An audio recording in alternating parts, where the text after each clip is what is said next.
Sungguhlah Sultan surang tampek menimbulkan buah rundiang. Nak sarapeknya lah niat jemama sado saisi rumah nanko. Usah di atap dibilang galah, jo salam sajo dimuliakan. Kapa atap pembilang galah, kan lai batampek samparono. Salam lalu kanan rapek, buah rundiang dianta ke hadapan Sultan. Sungguhlah bakeh tuan surang tampek ambo menimbulkan buah rundiang.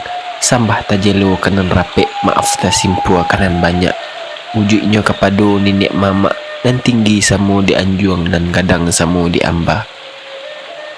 Bila Maulana jutuanku alim jo ulama cedik pandai dan mudo arif budiman saratu nantuo dalam kampung tampek ambo menimbulkan sambah.